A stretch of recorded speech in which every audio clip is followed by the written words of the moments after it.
Today is Wednesday, June 12th, and this is WGTV Today. Thank you for being with us. I'm Wayne Alley. And I'm Kim Best. Good day. We'll see you tomorrow. Is that what we're saying? No, thank you for being with us. We're just getting started. We've got a great program lined up for you today. Today, I take a trip to a swine operation out in the northern part of Wayne County where they're actually installing a cover over the hog lagoons out there, and you won't believe that. This is great. This is going to do so much. Well, it'll do a lot for the neighborhood out there, but it's just going to be a great informative interview today, and I can't wait for you to see this. And Wayne stands right in the middle of all this. Right in the middle of it. Where do you see that? Okay. And guess what today is? Other than Wednesday, and other than is it Wednesday? June 12th. Other than June 12th. Okay, what is today? I don't know. Farmers Market Day. Oh yeah, it's Wednesday. It's Farmers Wednesday. Market Day. That's right. Do you know where the Farmers Market is? It's at Herman Park. Yes, it is. All right. 2 for 2. That's right.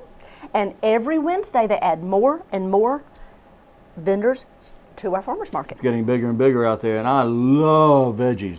Well, last Wednesday. Sorry, last Wednesday. It was either last Wednesday or 20 years ago. I can't remember. It was actually last Wednesday. I walked downstairs in City Hall, and in the very front where Miss Linda sits and greets everybody, and what a warm, wonderful smile she has when she greets everybody. She's fantastic. But when I walked downstairs, she had the most gorgeous lilies, live, beautiful flowers, lilies in a big vase that she has.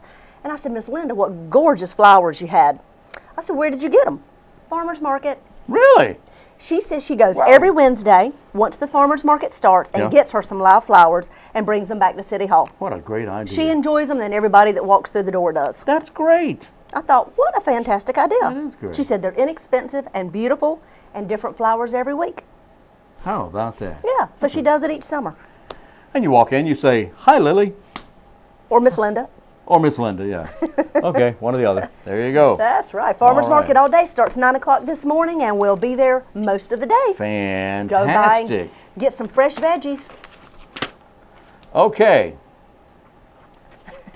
Guy by the name of Stan Mazingo is a fitness instructor, and he is appearing every Tuesday night at the Senior Center on East Ash Street. He's going to help you learn to play shuffleboard. Oh, shuffleboard. Yeah, shuffleboard. That can be a lot of fun. Now, if you're a senior, 60 years and older, they have two great shuffleboard areas right inside the Senior Center. Are they painted on the floor? They're on the floor. Actually, not painted. They're actually part of the floor. Really? An integral part of the floor. They're beautiful. I mean, and they're really, really nice. And he's going to show you how to do this every Tuesday evening at 7:30. Registration is not required. You just go if you're 60 years and older, just have a good old time there learning shuffleboard, okay? And the number to call if you have any questions, call Aaron at 705-1785. 705-1785. There you go. Do you have a trivia question for us today? I do. Well, I want to hear it. Let's see if it's as exciting as yesterday's. Elmer Fudd? No. All right. Elmer Dressler Jr. lived in Chicago, Illinois. Okay. Elmer Dressler Jr. Dresslar. He was a jazz singer in Chicago. He had a nice baritone voice. He was a jazz singer. He has been heard by so many people on television, you just wouldn't believe it. Okay. All right. Whose voice did he do on television? Now, what kind of voice was it? Give us some. Well, I know he was a baritone he had a singer, very nice, soothing baritone voice. But he did a voiceover on television, and people used to hear it all the time. And in fact, you can still hear a voice doing this, but he made it popular. He made it famous. Okay. One line is all he would say. Oh, really? One line is all? One line. I'll tell you later. Okay. We'll have to wait. Lynn Dressler Jr. And it was not Elmer Fudd. It's not Elmer Fudd. Not Elmer Fudd. Okay? All right, we'll wait on that one. That did sound like Woody Woodpecker. Woody Woodpecker with a cold. Well, there you go. Okay, there you go. Okay, but no. Elmer, they called him Lynn Dressler, but his name was Elmer Dressler Jr. Very famous voice. But not him. You wouldn't recognize him necessarily. No, you wouldn't Just know his him if you voice. saw him. Just as Okay. you wouldn't know his voice if he said this. You would know this. You would know this one line that he made extremely famous. Have you ever heard when you remember when you turned on your computer and the computer would say, "You've got mail"? It's that famous. That's not the voice. Right. That's not it. Okay. That's somebody else. But it's that famous. Okay. Interesting. Yes. I have to ponder that and think about it a little bit. Oh boy. Is it real exciting? I get excited about a lot of things. Yes. Okay. It's exciting. It's exciting. Okay. The today's the 12th. Next week, there's going to be a book discussion at the Wayne County Library, June 18th. That's next week at 6 p.m. Explore genealogy by looking at First Lady Michelle Obama's family history through the book American Tapestry. Go back in time of the Civil War and discuss the changes that have happened in America throughout the last 150 years. This is June 18th at the Wayne County Public Library. Well, this is happening tomorrow. Would you tell us about it? Because I can't see it. Okay. Yeah, June 13th, the Charity Animal Beds at 10:30. And this is at... I don't know. I don't know. Does it not say? I'm sure it does. Let me read. I'll read this. Let him read it a minute. Hold on. Put your stitching scraps to great use. Stitching scraps. If you stitch and if you have scraps, put them to great use. Help create beds to go to local animal shelters. Oh, what a great wow. idea. That's Okay. nice. Charity. We're getting the gist of it. Hold Getting on. the gist. We're just gisting here. Charity Animal Beds at 10:30, June 13th, and this is all taking place at the Thistle Bee Quilt Shop. If you've not been there, you should really check it out. This is a place on Center Street downtown. It is, and it looks amazing. That I is mean, an they amazing have place. taken that building, and it is beautiful. And I'm not a quilter, so I had never been in there, but I walked in one day right after they moved in, basically to welcome them to downtown. They, as a couple, have got it set up beautifully. You know, they've been in business a long time, but they were in a different location, and they were actually waiting for things to be done downtown before they came. Right. So now they're here. They're in a beautiful building right there on Center Street, right beside City Hall, and it is a nice, great big building with a teaching room in the back. Yeah. And they offer classes all the time. Very impressive. The Thistle Bee. This'll be. Thistle. You know what thistle is. All right, this'll be, it's a little play on words there, but anyway, that's what they're having here, and this will be June 13th, that's tomorrow at 10:30 in the morning. Take your stitching scraps to help create beds to go to local animal shelters for bedding. You can call 919-735-0750 for more information about that. 919-735-0750. That is tomorrow. And they also have a Facebook page for you Facebookers out there. And they are very active and keep lots of information on their Facebook page. How about that? All right. Yes, they have people come from so many other towns I know. to come and quilt. They do. They do. Okay. What else is happening? Well, there's a whole lot of happening. Later on, we'll tell you about the July 13th yard sale coming up at the Charles B. Aycock State Historic Site. That's going to be a lot of fun out there, too. And There are many people that's what they do on Saturday mornings. They get up and they hit yard sales all across the county. They do. In fact, a lot of people start on Friday. Start Friday afternoon when yard sales kick off in the area, and then Friday. They get an early start. To get an early start. And the roads are full of people going to yard sales on Saturday. Oh, yeah. I kind of enjoy that, too. Do you? Yeah, yeah. I need to have one. Do you really? Yes, I do. All right. I just dread the setup. I understand. That's part of life. Yeah, that's what all the people say. Is it? That's life. True. Yeah, yeah. So do you have this day and time that you're going to tell us about? Today's the 12th, right? Yes, it is, all day long. Baseball Hall of Fame was formally dedicated in Cooperstown. The shrine to Major League Baseball stands in honor of baseball greats of the past. That happened on this day, 1939. A lot of things happened in 1939. Yeah, that the was a Wizard of popular Oz, the Atlanta Burns. What's the movie? The Wizard of Oz. Wait a minute. What was the Margaret Mitchell book? Gone with the Wind. Thank you. And Stagecoach. Wizard of Oz. Imagine that. 1939 was a big year. A lot of things happened. Anyway. Also, people in 1947. Yes. This day, people gathered around the radio, which they used to do. I heard. You know, first they gathered around, you know, people sending smoke signals, and then they gathered around people with semaphore and telegraphs, and then they gathered around what the was radio. that? Do that one more time. That looked like John Travolta. Sort of, kind of. No. Anyway, Stay they alive. gathered around the radio to listen to Sergeant Preston of the Yukon. Okay. A fantastic, turned out to be a television program later on, but it was a great radio show featuring Sergeant Preston and his trusty dog King. I believe you. Okay, continued on the radio until 1955. Sergeant Preston created by George Trendle and Fran Stryker. Those two guys got together and then created the Lone Ranger. How about that? And the Green Hornet. But they also created the Sergeant Preston of the Mounties as well.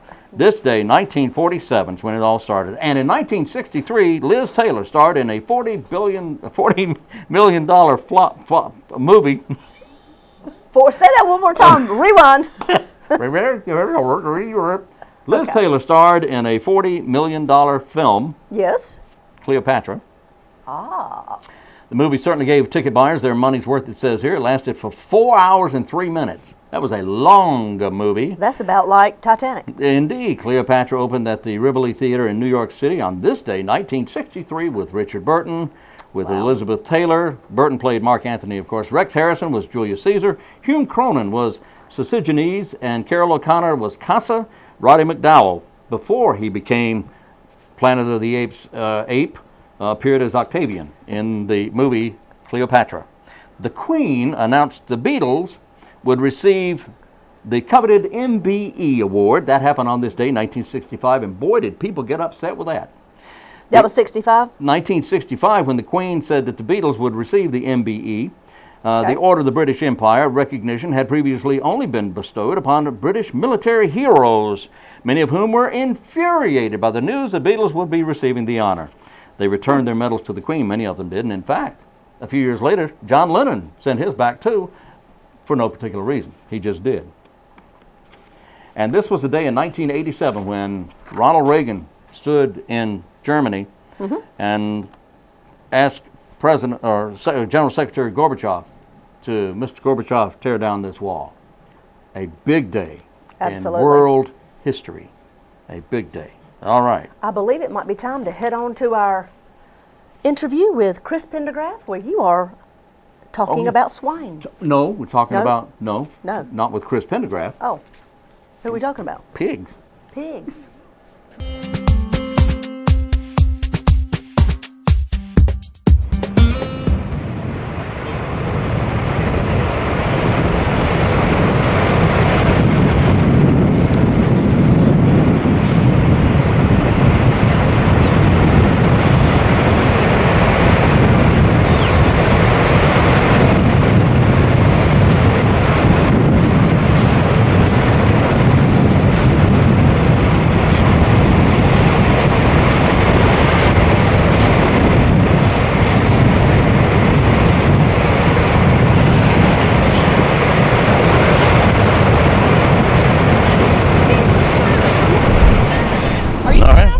Yeah. That's right. All right. Good job. Hey, woo! All right. Okay. I hope I didn't get that on camera. Thank you very much. Impressive. Now, how do you get the heck out of here is what I want to know. We're here with Todd Ballance, and Todd, we're on your hog lagoons out here. What are we standing on here? It's cover. It's covering the whole lagoon. So we're actually in the lagoon right now. Actually in the lagoon. In the lagoon, and we're sure this is going to hold us here, right? We sure are. Okay, well, that's all right. I weigh about 175, 180, somewhere in there. So that way we'll know how much to dip out. Is that what we're saying? Exactly what we're saying. All right. Well, Todd, tell me, what does this do here? What are we trying to accomplish? We're trying to collect methane off of this lagoon so we can sell the electricity. Okay, so you convert back to the grid. You get the methane from this lagoon, and if I understand what you said, then that's converted into electricity. That's right. And then you sell that electricity. Yes, back to the power company. Now, this is not a new process, but it is still in the process of being done, and it's a work in progress, I suppose. What do you call this operation? Just a methane digester. Okay. All right. And I see this part of the lagoon is done. Over here, we have not done anything yet. We're working on that today, aren't we? That's right. It's a L-shaped lagoon, and they're just going to come in and have it in 2 sections, and they'll be able to see where I've been having to pump all this rainwater out of the lagoon. It's going to cut my pumping by half of what I normally would pump onto the fields. So it's going to be a big savings for you. Yeah, big savings for me, and it's going to really help with controlling the odor from my hogs. Now that's a big positive. That's Yes, a big it is. positive. Now, do you have any idea how much electricity you'll be able to generate from here? Not exactly. I think he said around 600 homes. Now this is 600 homes? Yes, That's a lot. that's a lot. Sure is. But the purpose of this is not necessarily the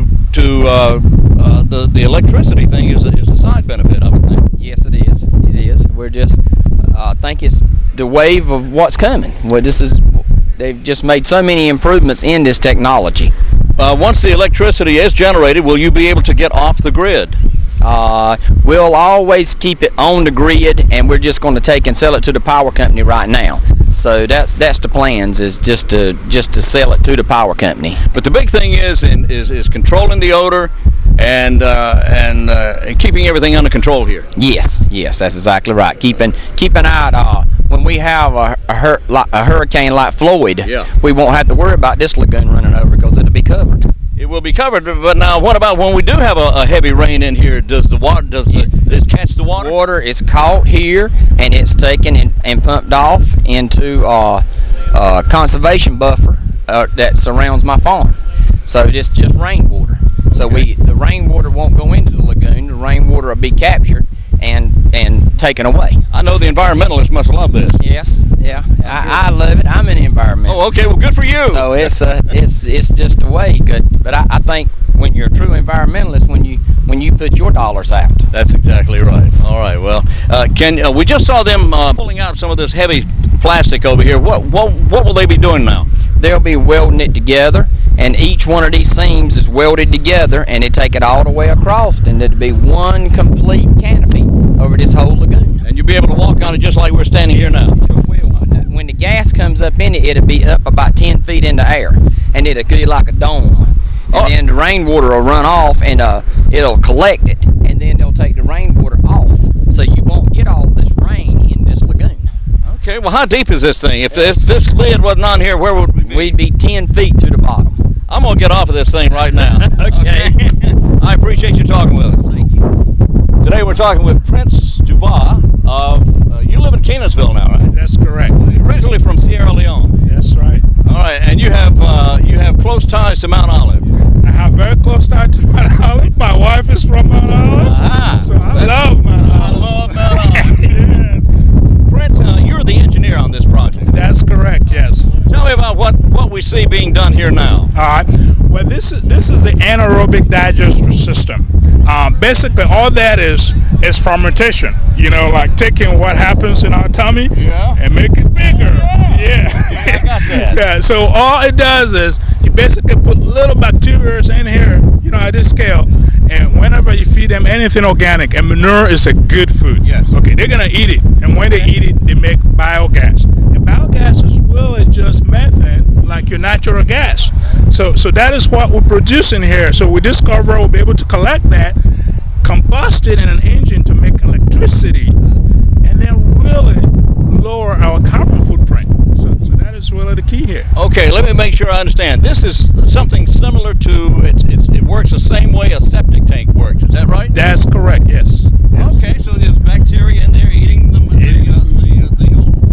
and That's all right. that. That's right. All right, but this is just on a much bigger scale. Just a much bigger scale. I mean, you're looking at very close to 8-9 million gallons. You know, now your septic tanks are at home now. Yeah. You know, that is just talking about 100 gallons or less. Okay, very good. How long does how large is this as far as area? The surface area is about, let's see, 2 acres. About 2 acres of lagoon. Yes, and in North Carolina though, you can go, you know, just because of the water table, you can go up to 12 feet, you know, depending on your design. 12 feet in depth. 12 feet in depth, you know, because you don't want to go into the water table. No. So yeah. Yes. But how long does this take to complete a job like this? Well, now in the bacteria world, you know, 30 minutes. Yeah, to the bacteria, it's like 72 years to you and I. Yeah. So all it takes for the bacteria to make babies and grow to an adult is only 30 minutes. Really? So within 30 minutes they're done. Okay. But what you want to do though is to keep your manure in there long enough so that the bacteria will have a chance to eat it up. Okay. Yeah. And so therefore, you know, 30 days is really the scientific requirement. 30 days. That is what you do. That way the bacteria definitely has a chance to eat it up. How long has this process been available? I mean, I know we've known about this for a long time, and the septic tanks and such, but on a bigger scale like this, when did this begin or come into existence? Oh, the first anaerobic digesters were installed in England over 100 years ago. Oh, really? Yeah, yes. And so in the U.S., they've been here for over 85, 90 years. So they've been around forever. Okay. Now, the question is being, you know, when did we start capturing that method? Okay, now that is still 65 years old. Really? Yes. So we've been capturing that. As a matter of fact, every municipality in the United States does most of this. Yeah. Is that right? Yes, that's how the digest once you flush from home. Okay. Yes. So as the methane is converted to electricity, That's correct. and that will provide electricity to several of the area homes and such in this area. Exactly. That is the whole idea, to be able to turn what used to be a waste into electricity. That's the whole idea. So how big? Where do you see us in 10 or 20 years from now? Do you see the entire country going to this? Oh, I can easily see folks sitting there and realizing, oh, wait a minute, we've been wasting this. We've been throwing money away. Why don't we capture it and turn that? I think it's going to be a business decision. And I think our goal is to just put it out there to make sure folks understand it. You know, the great thing about this country is once folks understand what is going on, the entrepreneur spirit will take over. Yes. And that is what is going to speed it up, that entrepreneur spirit. That's what makes America great, ladies and gentlemen. Thank you. All right, I'm off my soapbox now. All right, Prince, thank you so much for speaking with us. Welcome, no problem. We're here with Grover Hood. Grover, right over there, we saw just a few moments ago where that darker area is, we saw some bubbling up. Now, what was going on there? The anaerobic action, which means your lagoon is working, all your bacteria is working on it. There's where a lot of your gases are escaping now that they're going to actually be able to capture after this cover's on. So when they put the cover on, that is what would actually expand the cover. All right, there's one right there. Right. All right, now that's what we're trying to control. Exactly. There's where your odor's coming from. All right. Your nitrates are escaping, gases are escaping into the atmosphere. They're going to combine to be able to trap this and send it over and hopefully get energy out of it. All right, good.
And what they're actually doing here is actually welding these two pieces together. And they're using what to do that? Is that a heat process? It's a heat process, exactly right. It'd be a heat weld.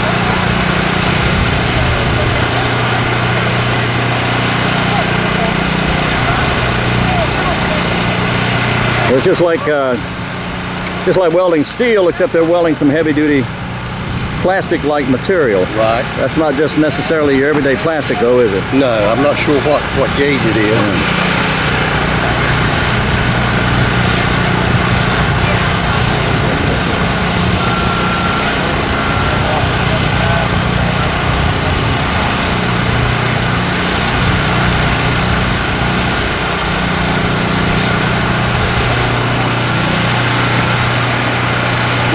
Well, I'm thinking that if this is heavy enough to hold the rain from a heavy rainstorm or even a hurricane, that this is probably pretty strong after it's welded together. Most definitely. You know, for them to be able to actually walk on it after it's done. Yeah.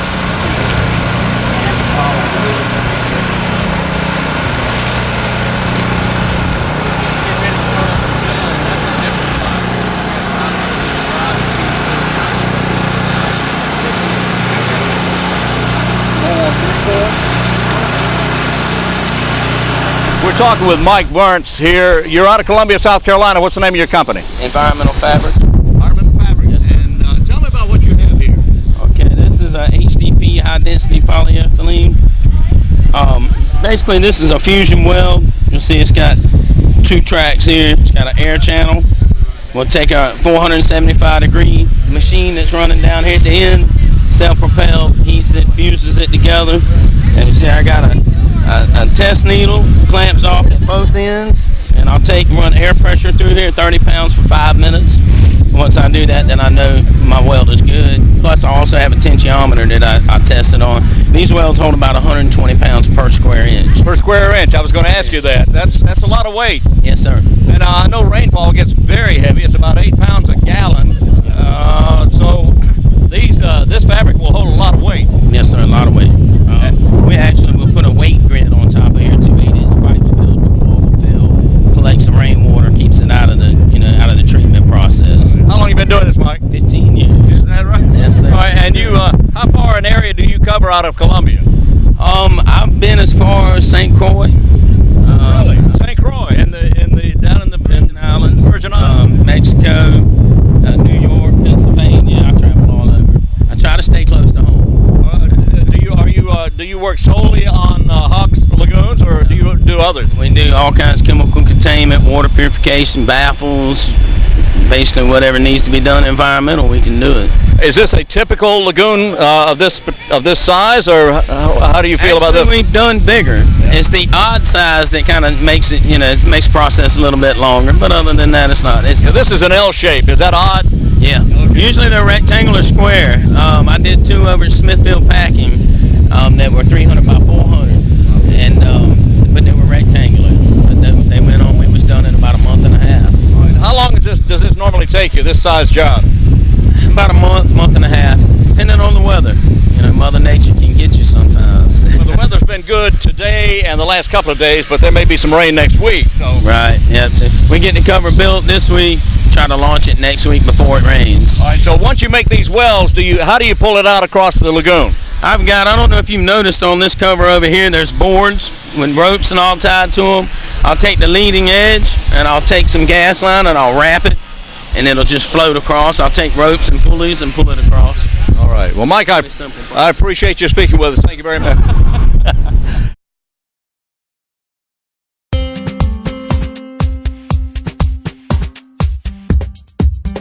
We're here today with Chris Pendergraph. Chris is the district engineer for the Department of Transportation, and you're based out of the Goldsboro office. Yes, sir. Thank you for being with us. Thank you very much. How you yes, doing? Sir. Good to be here.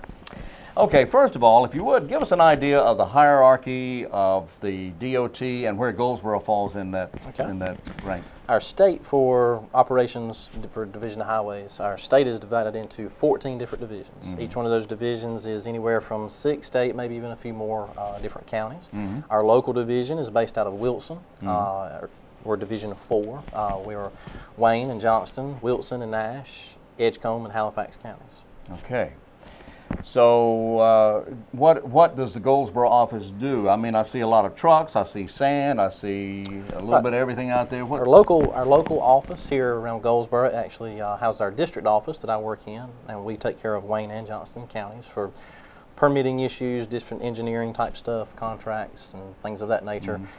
In the back, we have our maintenance department. They have somewhere close to 50 employees back there. That's where a lot of our local DOT employees work out of. They take care of all the normal maintenance of the roadways, some small construction projects, and most importantly, they take care of all the emergency type stuff, salt, snow response, flooding, wind debris that blows into the roads, things of that nature. When Chris, when a decision is made to put out salt and such for during inclement weather, we know it's going to snow, we know it's going to ice, we know it's going to do something. Heretofore, that decision has been made after the ice storm starts. That's correct. Or at the time it's starting. You always see trucks out in the middle of the ice storm and everything. That's right.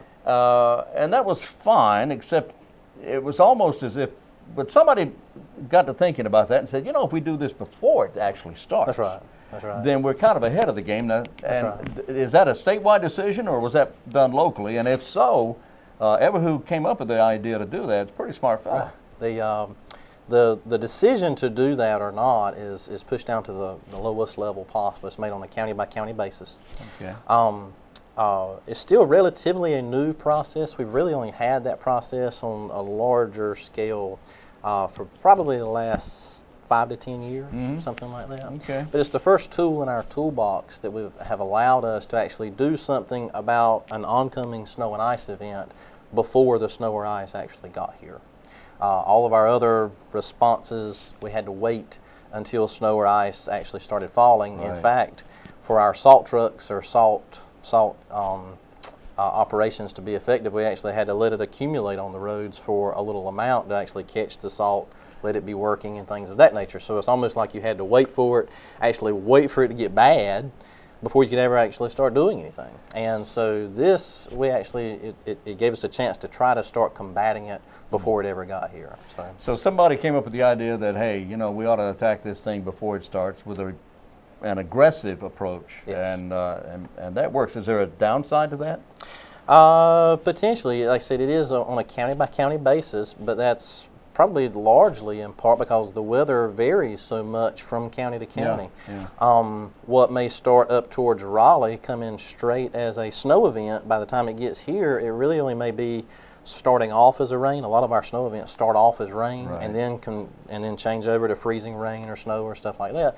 And in those type situations, our salt brine, what we can put down a few days ahead of the storm, really is ineffective, because basically what it is, we spray salt water on the road, the water evaporates, the salt is left on the road.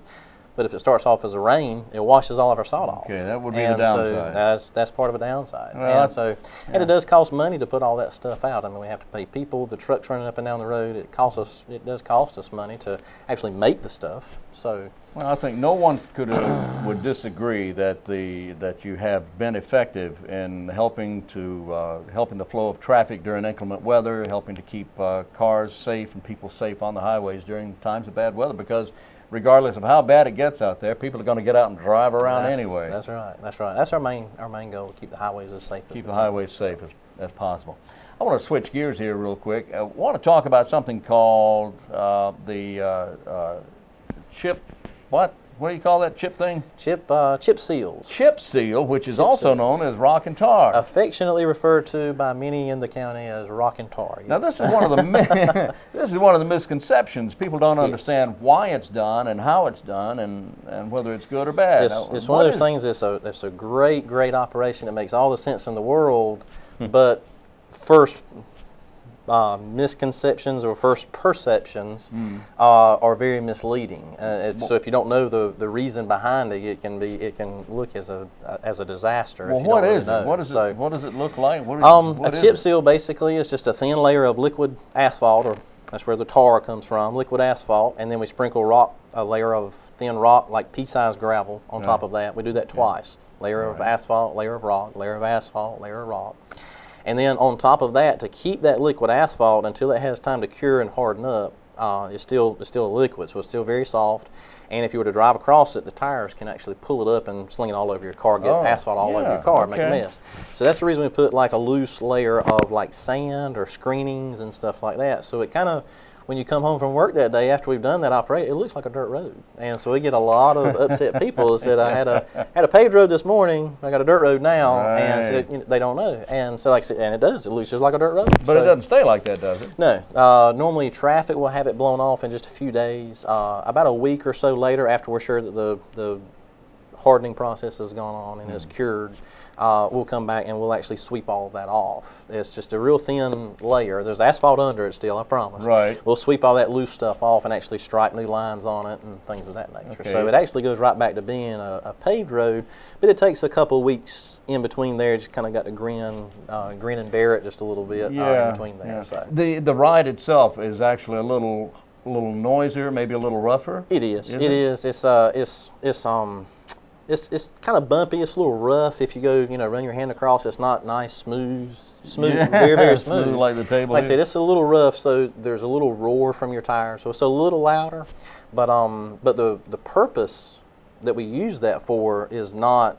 A lot of people get that in normal paving, interchange. They use them almost interchangeably. If they're not, they're apples and oranges.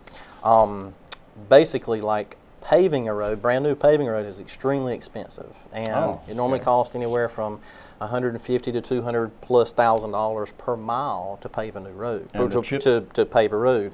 And the chip seal?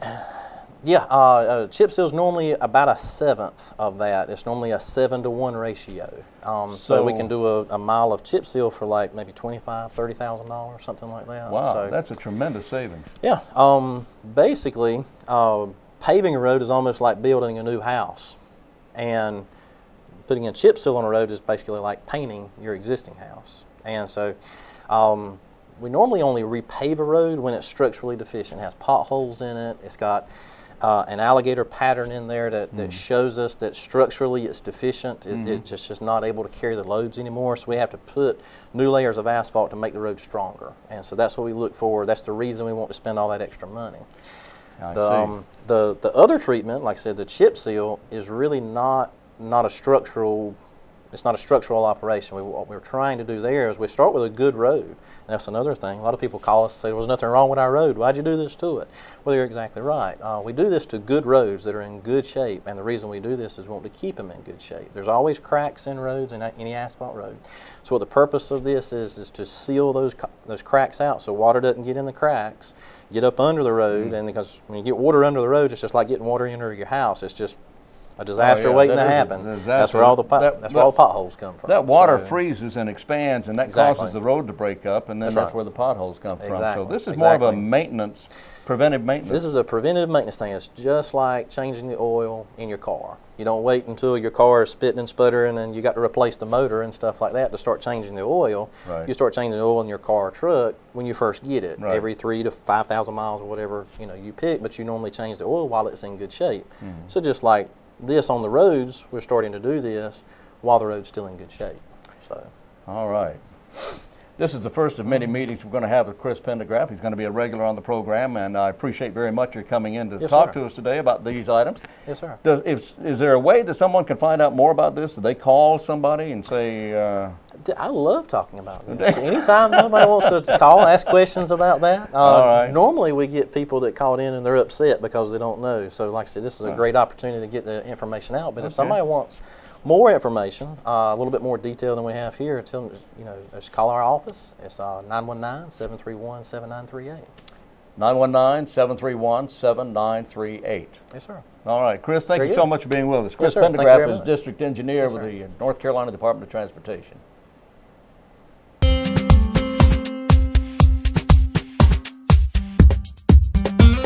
And we're back. We are back, and that was interesting. And I had a lot of fun out there at the swine operation, the pig farm, where they were covering that thing. And that was interesting. Absolutely. And Chris gave us a lot of good information about the highways. Chris Pendergraph with the North Carolina Department of Transportation here did give us a lot of good information, and I hope that clears up some of the questions you might have about the new bypass and how things are done. And we'll have Chris back in here. That's a lot of good information. from the Department of Transportation. Thank you. That's right. All right. Today is the 12th, and today is Loving Day. That's nice. Today is also National Peanut Butter Cookie Day. Is it? Oh, boy. That's nice. Today is also National Jerky Day. Oh, my goodness. You got some issues? Okay, there you go. All right. It's the 12th of the month, all right. Well, how about that trivia question? I want to hear the end of it. Oh, you want to hear about Elmer Dressler Jr. of Chicago, a jazz singer who made a famous, a line on television famous. With his baritone voice. With his baritone voice. That's right. He said, "Ho, ho, ho, green giant." Really? That was Len Dressler, How jazz about singer. that? And it goes way back, of course, and he did that voice, and they, of course, lowered it just a little. Uh-huh. But everybody, you remember Oh, that, gosh, don't you? yes. Everybody remembers. Everybody knows that. Green Giant. All right, yeah, that was a guy named Elmer Dressler Jr. Thank you very much for that piece of trivia. You are quite welcome. All right. Don't forget Farmers Market today. Oh, yeah. All day long. Go That's check them good. out. Get some Yeah. beautiful flowers. Get some great local produce, and support our local farmers. That's exactly right. Did we do? No, we didn't. But I won't do it today, but I might.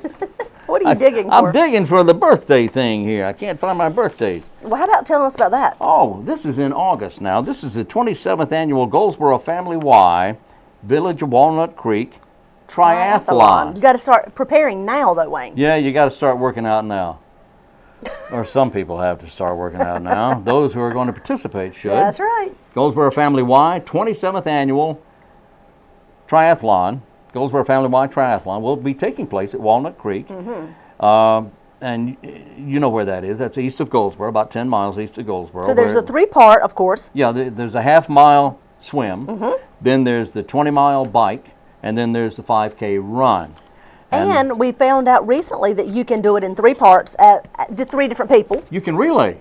Yeah, you can relay it. Relay, that's right. You can have someone do the swim, and then you tag, and then somebody rides the bike for 20 miles, and then you tag, and then somebody runs for 5K. That's right. That's kind of neat. It is kind of neat. Or you can do it all yourself. Okay. If you so choose. If you so choose. If That's you don't so choose, then there you go. Okay? Let's All see. righty. All righty. Today, tomorrow night, Center Street Jam. Don't forget. Oh, that is tomorrow night. That's tomorrow night. Mighty Saints of Soul. And they are really 6 good. to 9. They are really good. That's right. All right. It's free of cost. Free of cost. Free of Free of cost. It is free of cost. That's You're right. absolutely right. It's just a funny way of saying it, Yes, but it it's is. true. Quite odd. It is odd. Yeah, 13579. What are you looking for? You're not sure? Well, I had something here. I can't find it here. But anyway, today is also Children's Day, and I'm not sure how that applies, but it's Multicultural American Child Awareness Day.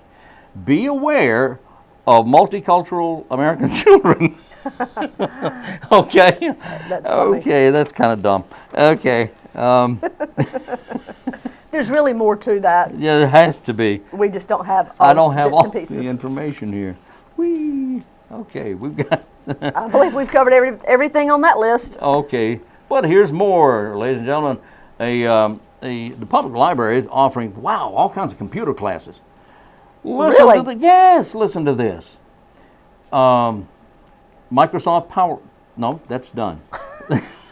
They're offering computer classes on the 17th, a Microsoft Excel class. That would be nice. Wouldn't that be nice? Now, if you've ever wanted to know about spreadsheets and how to work them, how to operate them, what to do with them, and this is a very powerful program. This software is great. I love Excel. Learn all about Excel on June 17th at the library. Call the reference department at 735-1824, 735-1824 extension 3 to register for the Microsoft Excel program. And then they're going to have a computer class on ebooks at the library on June 24th. A lot of people use ebooks. A lot of people do. I'm kind of surprised at that, how many people do. Let's see, other stuff we mentioned, such as the genealogy classes and such. There's a lot going on at the Goldsboro Wayne County Public Library, okay? That's exactly right. All right. Don't forget the yard sale, July 13th, coming up at the Charles B. Aycock State Historic Site. And Wayne, that pretty much wraps it up for today. We just That got is our here. Wednesday. Don't forget, Center Street Jam tomorrow night. Visit the farmers market today. We'll see you in the morning. Everybody have a good afternoon. That's right, and until tomorrow, we'll be right here. Until tomorrow, I'm Wayne Alley. And I'm Kim Best, and this is what's happening in your community.